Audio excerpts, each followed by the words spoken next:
Hi friends, welcome to our channel. ఈరోజు మనతో పాటు డాక్టర్ హర్ష ఉన్నారండి. సో చాలా స్కెచెస్ వేశారు, చాలా డ్రా చేస్తారు, లైవ్లో కూడా డ్రా చేస్తారు. ఆయన ఏదున్నా సరే. సో ఆయన అయితే డ్రాయింగ్స్ చాలానే ఉన్నాయి. ఆ, అందరికీ తెలిసిన వ్యక్తే. నమస్తే డాక్టర్ హర్ష గారు. నమస్తే అండి. ఎప్పుడు వచ్చిందండి అసలు డాక్టరేట్? మీరు ఎలా స్టార్ట్ చేశారు ఈ జర్నీని? నేను కూడా షాక్లోనే ఉన్నాను ఇంకా యాక్చువల్గా. సో డాక్టర్ అనేది it's not a small thing, చాలా మంది భయపెట్టేశారు. సో 3 days బిఫోర్, అంటే January 19th మార్నింగ్ బెంగళూరులో రిసీవ్ చేసుకున్నాను. GTF అని అంతర్జాతీయ సంస్థలో జరిగే మీటింగ్ ద్వారా, అక్కడ వాళ్ళు చేసిన ఆంక్షల ద్వారా నేను విన్ అవ్వడము, నాకు తెలంగాణ నుంచి ఇక్కడి నుంచి రావడం అనేది గ్రేట్నెస్ అన్నమాట డాక్టర్గా. ఓకే, మీరు అసలు ఈ ఫీల్డ్లోకి ఎలా వచ్చారు? అంటే ఇదే ఎందుకు చూస్ చేసుకున్నారు? నేను డిగ్రీ ఫెయిల్ అండి. First of all degree fail. BSc electronics and computer science. First year second year సూపర్గా మంచి ర్యాంకింగ్ వచ్చింది, తర్వాత ఫెయిల్ అనమాట. ఓకే. సో అప్పటి నుంచి బిజినెస్ స్టార్ట్ చేశాను అనమాట. సో మనీ ఎర్నింగ్ మీద పడిపోయి ఎడ్యుకేషన్ లాస్ చేసుకుంటూ వచ్చాను. థర్డ్ ఇయర్కి వచ్చేటప్పటికి ఫన్ మూవీస్ మీద వాటి మీద కొంచెం ఎంజాయ్ చేసుకుంటూ సెట్టింగ్స్ పెట్టుకుంటూ వచ్చాను అనమాట. ఆఫ్టర్ దాట్ జోష్ సినిమాను రిలీజ్ అయింది, నాగార్జున కొడుకుది. వాడు దానిలో కాన్సెప్ట్ చెప్తారు, కష్టపడి 2 సంవత్సరాలు చదివాం, కనీసం 3వ సంవత్సరం ఎంజాయ్ చేయాలనుకుంటున్నాం అంటే ఒక బుక్ని రోల్ చేసుకుని వెనకాల పెట్టుకుని వెళ్ళాం. సో అట్లా మేము కూడా మా కాలేజ్ లైఫ్ని బుక్ రోల్ చేసుకుని వెనకాల పెట్టుకోవడం, అన్ని సబ్జెక్ట్స్ ఒకటే దాంట్లో రాసుకునేవాళ్ళం. సో అట్లాగా అప్పటికి నేను ఆర్టిస్ట్ని కాదు, ఈవెన్ నేను సైన్స్లో బొమ్మలు ఏదైనా గీయాలని పక్కన ఫ్రెండ్స్కి ఒక 20 రూపీస్ ఇచ్చి వాళ్ళ చేత గీయించుకున్నాను అనమాట. సో అట్లా ఉండింది. కానీ అన్ఎక్స్పెక్టెడ్గా నేనే ఆర్టిస్ట్ అవుతాను అని గెస్ చేయలేకపోయాను. నేను ఆర్టిస్ట్ అయ్యాల్సి వచ్చింది. ఏ ఏజ్లో అయ్యారు మీరు? 2008లో అయ్యానండి. దానికి కూడా ఫిల్మ్ ఇండస్ట్రీయే కారణం. సో నాకు యాక్టింగ్ అంటే ఇంట్రెస్ట్. బిఫోర్ దట్ నేను ఒక డ్యాన్స్ కొరియోగ్రాఫర్ని. స్కూల్స్లో కాలేజెస్లో డ్యాన్స్ నేర్పిస్తూ నేను పార్టిసిపేట్ చేశాను. ఆట ఛాలెంజ్ లాంటి పెద్ద పెద్ద ప్రోగ్రామ్స్లో కూడా పార్టిసిపేట్ చేశాను. బట్ గెలవలేదు, ఎక్స్పీరియన్స్ గెలిచాను అనమాట దాని ద్వారా. సో నేను నేర్పించిన స్టూడెంట్స్ గెలుచుకున్నారు. సో వాళ్ళు గెలుచుకోవడం నాకు ఆనందాన్ని ఇచ్చింది. సో ఇదేదో బాగుందే, మనం చేయడం కంటే మనం నేర్పించడంలో క్రేజీ ఉంది అనే ఫీలింగ్ తోటి నేను ఇన్స్ట్రక్టర్గా స్టార్ట్ అయ్యా డ్యాన్స్ కొరియోగ్రఫీలోనే. సో అట్లా డ్యాన్స్ స్టార్ట్ చేసుకుంటూ కంటిన్యూ చేశాను. బట్ ఆర్ట్ అప్పటికి టచ్ కాలేదు. ఆర్ట్ టచ్ అవ్వడానికి there is a big reason అనమాట. అదొక పెద్ద కాన్సెప్టే ఉంది. అవునా? రీజన్ అంటే బిగ్ రీజన్ చెప్పొచ్చో చెప్పకూడదో తెలీదు, బట్ చాలా కొత్తగా ఉంటుంది. నాకు అనిపిస్తుంది అప్పుడప్పుడు నేను కొంచెం ఫేమస్ అయిన తర్వాత, ఫ్యూచర్లో ఇంకొంచెం ఫేమస్ అయిన తర్వాత నా స్టోరీ నేనే సినిమా తీసుకుంటే బాగుంటుంది అనిపించింది. సో ఏం లేదు, పద్మాలయ స్టూడియోస్లో ఓంకార్ గారు ఒక మూవీ ఆడిషన్ పెడుతున్నారు, జీనియస్ అనే మూవీకి. Actually my place is from Nellore. So born Mumbai, education నెల్లూరులో తిరుపతిలో కంప్లీట్ అయింది. ఇంకా రిజైడింగ్ వచ్చేసి హైదరాబాద్ అనమాట. ఆడిషన్ పెడుతున్నారని చెప్పేసి నేను నెల్లూరు నుంచి బస్ ఎక్కి హైదరాబాద్ వచ్చి పద్మాలయ స్టూడియోస్ ముందర ఫైల్ పట్టుకొని వెళ్ళాను. కానీ నాకంటే ఆల్మోస్ట్ ఒక 700 మంది బ్యాచెస్, బాయ్స్ గర్ల్స్ అందరూ ఆడిషన్స్కి వచ్చారనమాట. అరే ఇంత ఈజీ కాదు, వద్దా నేను బస్ టికెట్ పెట్టుకొని వచ్చేసానే, 400 రూపీస్ ఎట్లా ఆలోచించుకుంటూ బాధపడుతూ ఉండి సెలెక్ట్ అయిపోయారంటే ఎవరు హవీష్ అనే అబ్బాయి అంట, వెళ్ళిపోవచ్చు అంటే పంపించేశారు. ఇంక ఇంటికి వెళ్దామని నేను తెచ్చుకున్న ప్రొఫైల్ ఇట్లా పట్టుకొని నెల్లూరు వెళ్దామనేసి మన MGB బస్ స్టాప్లో కూర్చున్నాను. ప్లాట్ఫామ్ నెంబర్ 70 కూర్చున్న తర్వాత ఎదురుగుండా ఒక వ్యక్తి కూర్చున్నాడు, చుట్ట తాగుతూ, పెద్ద ఆయన. బోర్ కొడుతుంది కదా అని నాకు వచ్చిన రాని టాలెంట్ని రఫ్గా స్కెచెస్ ఇట్లా వేసి ఆయన చూస్తూ గీసాను. సరే చూపించడంలో తప్పలేదు కదా అని అందరూ అట్రాక్ట్ అయిపోయారు, పబ్లిక్ వచ్చేసారు చుట్టూ. చూపించడంలో తప్పలేదు కదా, నేను గీసిన ఆ స్కెచ్ ఏదైతే ఉందో అన్నా అని ఇట్లా చూపించాను. ఆయన స్కెచ్ చూసి వాహ్ బేటా ఖూబ్ బడియా బనాయా బేటా తూ అని చెప్పేసి ఏం చెప్పి అర్థం కాలేదు.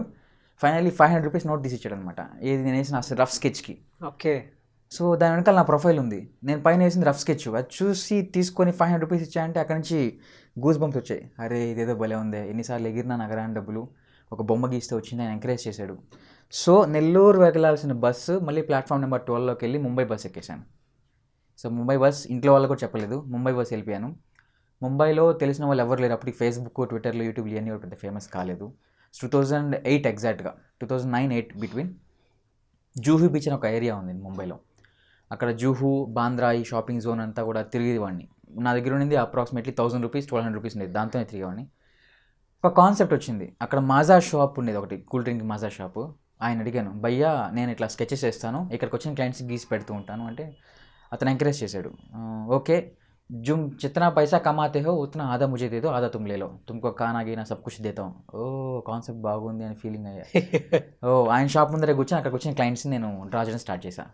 వాళ్ళు 100 రూపీస్ ఇచ్చేవాళ్ళు, రఫ్గా వచ్చేటివి, బట్ అంత క్వాలిటీ కూడా వచ్చేది కాదు. ఒక 1 అవర్కి 1 అవర్ ఒక పోర్ట్రేట్ డ్రా చేసేవాడిని.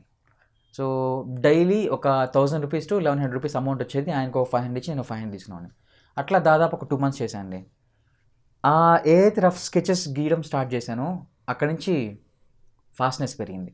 ఆ ఫాస్ట్నెస్ ఎలా అయిపోయిందంటే హ్యాండ్ ఇంకా ఎవరి మాట వినదన్న లెవెల్లో నా మాట వినకుండా పోయింది పూర్తిగా.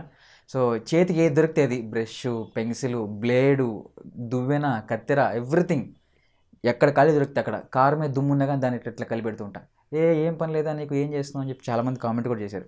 నాకు బ్రషెస్తోనే పని లేదండి, పెన్సిల్స్తోనే పని లేదండి అన్నట్టుగా డిఫరెంట్గా చేసుకుంటూ వచ్చాను. ఆ వచ్చిన డబ్బులతో జుంబా నేర్చుకున్నానండి. Zumba fitness instructor and Neha Dhupia గారితో, షెఫ్ సంజీవ్ కపూర్ గారితో కూడా వర్క్ చేశాను. 2010 అలా pass. I think I'm proud. Sucheta Pal అని జుంబా ఇన్స్ట్రక్టర్ ఉన్నారు. ఆమె తర్వాత ఇండియాలో నేనే అని చెప్పుకోవచ్చు. కాకపోతే దాని తర్వాత కాలు ఇరిగింది. ఇంకా జుంబా గేంబా నథింగ్ హ్యాపెన్. అవునా? ఎప్పుడు అంటే 2011లో కాలు ఇరిగింది నాకు. ఆటో కింద కాలు పడింది. అప్పుడు బ్రేక్ వేసాడు వాడు. నేను సైకిల్ దొక్కుతూ వెళ్తూ ఉంటే ఆటో కింద కాలు పడింది. Then he started braking. ఇంకా కాలు అంతా క్రష్ అయిపోయింది అనమాట ఆల్మోస్ట్. అవునా? Yes. So still is there the mark. Almost 6 months 7 months bed రెస్ట్లో ఉన్నాను. జుంబా గింబా ఇన్ని చేయకూడదని చెప్పి డాక్టర్లు చెప్పేశారు. ఎవరి 6 months చెకప్కి రమ్మని చెప్పారు. అంతా బాగానే ఉంది. అప్పుడు ఎగరలేదు కదా, ఇంకా కూర్చొని చేయాల్సిన పనులు అవసరమైనాయి. అప్పుడు మళ్ళీ స్టార్ట్ చేశాను స్కెచింగ్. ఓకే. సో స్కెచింగ్ ద్వారా జుంబా నేర్చుకొని యాక్సిడెంట్ అవ్వడం వల్ల మళ్ళీ స్కెచింగ్కి వచ్చాను. ఫైనల్గా ఇంత చేసి నన్ను ఎక్కడికే కూర్చొని పెడుతుంది అంటే ఇదే ఫ్యూచర్లో నాకు అవకాశం కాబోతుందేమో అని ఆలోచించి ఇంకా దీనిలోనే స్కెచింగ్ చేస్తూ వచ్చేసాను అనమాట. ఇది 2011 ప్రాపర్గా స్టార్ట్ అయింది. అక్కడి నుంచి ఇప్పటి వరకు వెనక్కి తిరిగి చూసుకోలేదు. హైదరాబాద్కి ఫ్యామిలీతో షిఫ్ట్ అయింది 2014లో. ఫ్యామిలీ షిఫ్ట్ అయ్యేటప్పటికి నా దగ్గర ఒక బైక్ మాత్రమే ఉంది. హైదరాబాద్లో ఏరియాలు కూడా తెలియదు, అప్పుడు మ్యాప్ కూడా లేదు. బట్ ఎలా తిరిగానో ఫిలిం ఇండస్ట్రీ ఆఫీసులకు తెలుసు, నాకు తెలుసు. అవకాశాల కోసం తిరిగాను అనుకోండి, అఫ్కోర్స్. బట్ అవకాశాలు రాకపోగా కొంతమంది ఇన్సల్ట్ చేయడం వల్ల, ఆ ఇన్సల్ట్లోంచి వచ్చిన పెయిన్ తోటి వచ్చిన స్కెచెస్ క్రేజీ ఉండడం వల్ల ఇలా జరిగింది. సో పెద్ద హీరోలు కానీ లేదంటే పెద్ద ప్రొడ్యూసర్స్ కానీ ఎవరన్నా ఇన్సల్ట్ చేయడం జరిగింది పని చేశారండి. నీకు యాక్టింగ్కు లేదమ్మా చాలా టైం పడుతుంది. 2 క్వశ్చన్లు అడిగారండి. లైక్ ఒకటి, నువ్వు అమౌంట్ పెట్టుకోగలుగుతావా, లేదంటే ఎవరిదన్నా ఒక ఫీమేల్ యాక్టర్స్ ఇంట్రడ్యూస్ చేయగలుగుతావా. There is 2 concepts. Female actors ఎందుకండి అంటే, ఏం లేదండి, చిన్న చిన్న కాన్సెప్ట్స్ ఉంటాయి కదండి, మాకు పర్సనలైజ్డ్ ఉంటాయి. సో అలా ప్లాన్ చేసుకో. ఎవరన్నా మీకు తెలిసిన అందమైన అమ్మాయిలంటే పరిచయం చేయి, లేదా నీ దగ్గర డబ్బులు ఉంటే పెట్టుకో, నీకు ఏ అవకాశం కావాలంటే అవకాశం ఇస్తాం అని చెప్పిన వాళ్ళు 16 మంది ఉన్నారు. నా దగ్గర లిస్ట్ కూడా ఉంది. అంతా ఎందుకు లేక నేను లైట్ తీసేసుకున్నాను. తర్వాత 16 మంది అంటే పెద్దవాళ్ళే, 16 మంది పెద్దవాళ్ళే ఉన్నారు. అంటే అప్పుడు వాళ్ళని కలిసిన విధానం ఇదనమాట. ఇట్లా పెట్టుకుని, సార్ నమస్తే సార్, అట్లా ఆ కాన్సెప్ట్. వాళ్ళు ఇప్పుడు మిమ్మల్ని గుర్తుపడతారా? గుర్తుపడతారండి, వాళ్ళు గుర్తుపడతారు. అప్పుడప్పుడు గుండెల్లో లైట్గా ఆ భయం కూడా ఉంటుంది. బట్ ఆ ఎనర్జెటిక్ ఫీలింగ్ ఏదైతే ఉందో నాకు, అరే వీళ్ళందరూ నేను దాటుకొని బయటకు వచ్చాను, రావాలి అని అప్పుడే అనుకున్నాను. ఇప్పుడు వచ్చేసాను. Still they are in my FB, still they are in my YouTube followers. అట్లా చూస్తూ వాళ్ళ గూస్ బంప్ స్టార్ట్ అవుతుంది అనమాట. సో ఫీలింగ్ నాకు ప్రౌడ్గా ఉంది. కానీ హైదరాబాద్ అంటే భయం అండి నాకు ఒక రకంగా. ఎందుకండి? వెళ్ళిపోవాలనుకున్నా, ఒకసారి వచ్చి వెళ్ళిపోయాను అనమాట హైదరాబాద్కి. ఏం లేదు, హైదరాబాద్ అంటే క్రైమ్ సిటీ అని చాలామంది భయపెట్టారు. నిజంగా నేను చూడాల్సి వచ్చిందేమో 2 కళ్ళారా చూశాను అనమాట. అవునా? 2 కళ్ళారా చూశాను. చాలా ఆర్టికల్స్ కూడా పడింది. బట్ చెప్పకూడదు సందర్భం లేదు. కానీ చెప్పండి. ట్రెడెంట్ ఉంది మనకి మాదాపూర్లో, ట్రెడెంట్ హోటల్. దాంట్లో ఇంటర్వ్యూ జరుగుతుంటే నేను వెళ్ళాను, ఇంటర్వ్యూ అటెండ్ చేశాను. నైట్ 11:30 వస్తున్నాను. ఆల్మోస్ట్ 11:30 అయిపోయింది. అక్కడి నుంచి నెక్లెస్ రోడ్ ప్లాట్ఫామ్ అంటే స్టేషన్కి రావాలి, లోకల్ మెట్రో. నడుచుకుంటూ వద్దామని చెప్పి ల్యాప్టాప్ బ్యాగ్ ఇట్లా వేసుకొని నడుచుకుంటూ వస్తున్నాను. అప్పుడు మొబైల్ కూడా నాది నోకియా మొబైల్. సడన్గా ఒక పజెరో స్పోర్ట్స్ బండి వచ్చి ఆగింది ముందర. దాంట్లో ఒక 5 మంది ఆంటీలు ఉన్నారు. అమ్మాయిలో ఆంటీలో క్లారిటీ లేదు. 5 మంది ఫీమేల్స్ అయితే ఉన్నారు. ఒకటి చేయబట్టి లాగుతున్నారు లోపలికి. ఆజావ్, కమాన్ ఆజావ్ అని చెప్పేసి అంటూ ఉంటే నాకు భయం వేస్తుంది. సో వాళ్ళు ఉండే డ్రింక్ చేస్తూ డ్రైవ్ చేస్తూ 5 మంది ఉన్నారు. వాళ్ళు చేయి లాగేస్తున్నారు. నాకు భయం వేసిన ల్యాప్టాప్ బ్యాగ్ ఇసిరి కొట్టేసి పరిగెత్తేసాను. బట్ చూశాను, అరే పైసా దేంగే తుమ్కు చింతా క్యా యార్, ఆజా ఓహో. అది ఫస్ట్ నా హైదరాబాద్ లైఫ్లో భయపడిన సంఘటన అదొకటే ఉంది. ఆ తర్వాత అరే ఇట్లా కూడా ఉంటుంది అని అర్థం కాక చాలా మంది డిస్కషన్ చేశాను. మాదాపూర్ అండి, మాదాపూరు మన శిల్పకళారామం దాటిన తర్వాత గూగుల్ ఆఫీస్ కొంచెం ఫ్రంట్ ఆ బిట్లో పజెరో స్పోర్ట్స్ బండి ఫాస్ట్గా వచ్చింది. నేను ల్యాప్టాప్ బ్యాగ్ పెట్టుకుని నడుస్తూ వస్తున్నాను ఫ్రంట్కి. ఇట్లా ఆగినట్టుగా ఆగలేదు పూర్తిగా, ప్లస్ ఆగింది. చేయి పట్టుకొని లాగారు. అంటే ఇట్లా నడుస్తూ వెళ్తున్నా, ఈ చేయి పట్టుకొని లాగారు. ఆ లాగడం లోపలికి డోర్ ఓపెన్లో ఉంది. ఆజావ్ అంటున్నారు. ఆజావ్ అనే సౌండ్ అనిపిస్తుంది, కానీ క్లారిటీగా ఆ టెన్షన్లో కూడా చూస్తే లోపల 5-6 మంది ఫీమేల్స్ డ్రంక్లో ఉన్నారనమాట. ఓ అర్థమైంది, ఇది కష్టము, చాలా రిస్క్ ఉంటుంది లైఫ్లో, హైదరాబాద్ అంటే ఇట్లా కూడా ఉంటుందా అని కొంచెం టెన్షన్ వేసింది. సో వెళ్ళిపోయాను. Next day it self I left to Nellore again. Nellore మళ్ళీ వెళ్ళిపోయాను అనమాట. మళ్ళీ ఆలోచించి చాలామంది మళ్ళీ తరిమారు అక్కడి నుంచి, ఎల్లురా ఏదో ఒకటి చేయబో, సాధించు, మళ్ళీ వాళ్ళు బూస్టప్ చేయడం, మళ్ళీ పంపించడం. వచ్చాను. లెజెండ్ సినిమా రిలీజ్ అయింది హైదరాబాద్లో. ఐమాక్స్లో లెజెండ్ సినిమా చూసేసాను. నేను మా ఫ్రెండ్ చింతల బస్సులో ఉంటాడు అబ్బాయి, ఇద్దరం కలిసి వస్తున్నాము. ఆల్మోస్ట్ నైట్ షోస్ ఎక్కువ ఉంటాయి మూవీస్. రిటర్న్లో 1:32 అయింది. 1:30 అనుకోండి ఎగ్జాక్ట్గా. ఇద్దరు అమ్మాయిలు యాక్టివా స్కూటీలో వెళ్తూ నేను నడుచుకుంటూ వెళ్తే నా పక్కన నడుచుకుంటూ వెళ్తున్నాడు. వాటర్ బాటిల్ తిప్పి ఇట్లా నీళ్లు పిసికేసి వెళ్ళిపోయారు నా నెత్తి మీద. సో ఇట్లా పిసికేసి దూరంగా వెళ్ళి అన్నారు.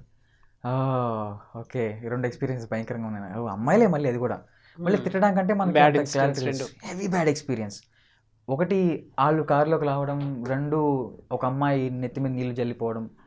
సో ఇట్లాంటి సంఘటనలు చూసిన తర్వాత అరే మనం కూడా ఎట్లా ఉంటే డీసెంట్గా ఉంటే సూట్ కాదు అని అప్పటి నుంచి డిఫరెంట్గా ఉండాలని జుట్టు లాంగ్ చేసుకొని ఒక హైదరాబాదీ కుర్రోడ్లాగా మళ్ళీ స్టార్ట్ చేసుకున్నాను అనమాట. బట్ అక్కడి నుంచి ఇక్కడ వరకు కూడా ఒక క్రేజీ ఫీలింగ్ ఉండేది.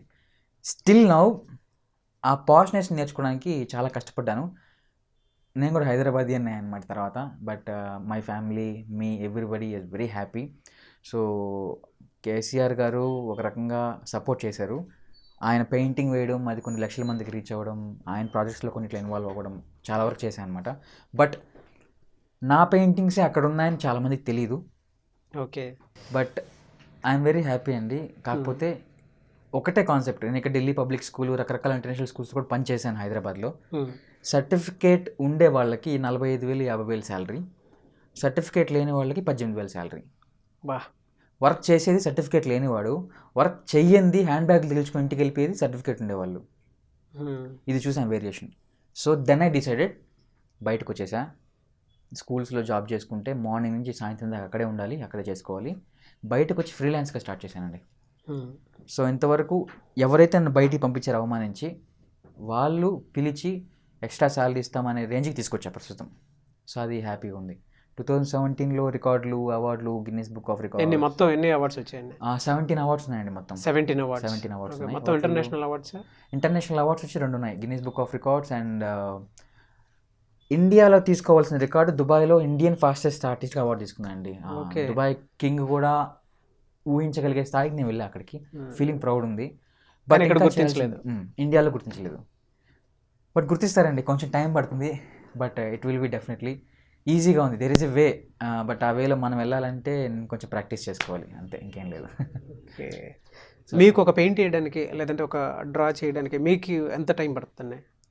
మ్యాక్సిమం ఒకప్పుడైతే 1 అవర్కి 1 పోర్ట్రేట్. ఇప్పుడు 1 అవర్ 30 పోర్ట్రేట్స్ వస్తున్నాయండి. 1 అవర్ 30 పోర్ట్రేట్స్. 1 అవర్ 30 పోర్ట్రేట్స్ అంటే ఇప్పుడు 40 పోర్ట్రేట్స్కి ట్రై చేస్తున్నా. గంటలో 40 మందిని ఎలా గీయొచ్చు అని ఆలోచిస్తే ప్రాక్టీస్ చేశాను అప్రాక్సిమేట్లీ.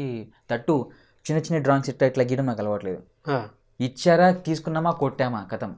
సో కొట్టే తెచ్చే లెవెల్లో తీసుకున్నాను, పెట్టాను, కొట్టాను, ఇచ్చేసాను, కథం. ఈ రోజులో ఎవరికి టైం ఉండదు. ఆ టైం ప్రకారం నేను కూడా వెళ్తున్నాను. శిల్పకళారామంలో కూర్చొని గీస్తూ ఉంటే 1-2 గంటలు. కొంచెం మార్చాను కాన్సెప్ట్. కూర్చున్నారా, అయిపోయిందా, తీసుకెళ్ళిపోయారా, ఇచ్చేసారా, కథం. ఇప్పుడు నా లైవ్లో ఇచ్చేస్తారా? మీకు కావాలంటే ఇచ్చేస్తాను అండి. ఒకసారి టైమింగ్ పెడతామంటారా? ఒక 1 minute 2 minutes టైం పెడతాం. పెయింట్ తెద్దాం, పెన్సిల్ తెద్దామా, మీకు ఎలా కావాలంటే అలా. అండ్ మీ దగ్గర థింగ్స్ ఏమున్నాయి? అండ్ మీకు ఇంకోటి చూపించే, ఏమేమి వాడతారు మీరు అసలు? మీరు ఇది చూసారా, ఇదేంటో, ఇది నా ఆయుధం యాక్చువల్గా.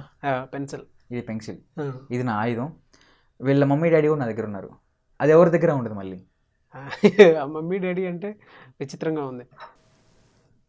వీళ్ళు కూడా పెన్సిల్స్ అండి, పెన్సిల్స్లో ఒక జాతి.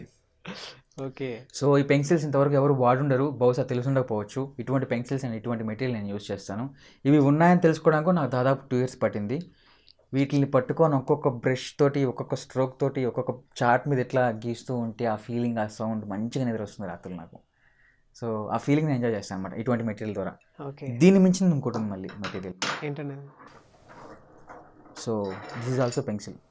ఓకే. చూసారు ఎప్పుడు ఇటువంటి పెన్సిల్ మీరు? లేదండి, ఎప్పుడు చూడలేదు. ఫస్ట్ టైం దీంతో ఎలా డ్రా చేస్తారో కూడా తెలియదు. ఫస్ట్ టైం చూడండి. సేమ్ ఒక సబ్బు బిళ్ళ వాడినట్టే మనం సబ్బు బిళ్ళ ఒంటి మీద ఎట్లా స్నానం చేస్తామో ఒక పేపర్ మీద ఒక వాల్ మీద పెన్సిల్స్ అలాగే కంటిన్యూషన్ చేస్తున్నాం. రియలీ నైస్ అండి. ఓకే, నాది నేను చూద్దాం ఒకసారి చూద్దామండి. లైవ్లో. I you ready? రెడీ అండి.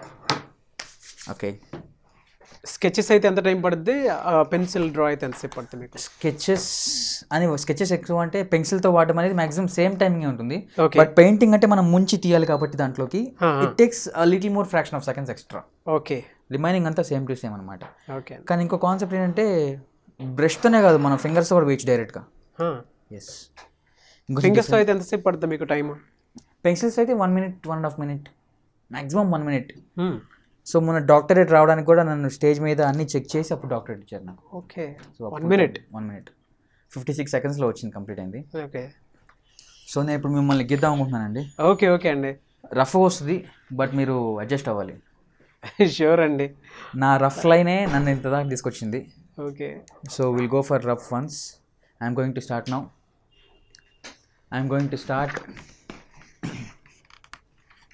ఇంకోటి ఏంటంటే నేను మీకు చూపిస్తూనే మిమ్మల్ని డ్రా చేస్తాను. అవునా? ఎస్, మీకు చూపిస్తూ మిమ్మల్ని డ్రా చేస్తాను అండి ఇప్పుడు. ఓకే. చూస్తారా? చూస్తాను. నాకు ఎగ్జైట్మెంట్ ఉంది. రెడీ అండి, నేను స్టార్ట్ చేసిన మిమ్మల్ని. ఓకే అండి.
సో 1 minuteలో ఎగ్జాక్ట్గా. రియలీ నైస్ అండి. నాకైతే సర్ప్రైజింగ్ అనిపించింది. 1 minuteలో 1 minuteలో హర్ష గారు సో నన్ను డ్రా చేయటం అనేది నిజంగా ఇట్స్ ఆసమ్. థ్యాంక్స్ అండి. Thanks a lot. వెల్కమ్ అండి. సో వీటితో పాటు ఇంకేమన్నా చూపిస్తారండి? అంటే నాది కాకుండా ఉన్నాయి, అవి మనం సెవరల్గా వాడదామని నేను ప్లాన్ చేస్తున్నాను యాక్చువల్గా. ఓకే. కొంచెం కొత్తగా ప్లాన్ చేద్దామండి వాటిని. ఓకే అండి. ఇది మిమ్మల్ని సర్ప్రైజ్ చేయడానికి తీసుకున్న కాన్సెప్ట్. అయ్యో నిజంగా అండి, నాకు చాలా హ్యాపీగా అనిపించింది చూడగా. తర్వాత చేయబోయేటి కొన్ని లక్షల మందిని సర్ప్రైజ్ చేయబోయే కాన్సెప్ట్స్ అనమాట. ఓకే. అవి కొంచెం డిఫరెంట్గా చేద్దాం. ఓకే అండి, తప్పకుండా. Thank you sir. Thanks a lot. Thank you అండి. I wish you all the best. మంచి టాలెంట్ ఉంది మీకు. మన గవర్నమెంట్ కూడా గుర్తించాలని మనస్ఫూర్తిగా కోరుకుంటున్నాను. Thanks a lot. Thank you అండి. Wish you all the best. Yes.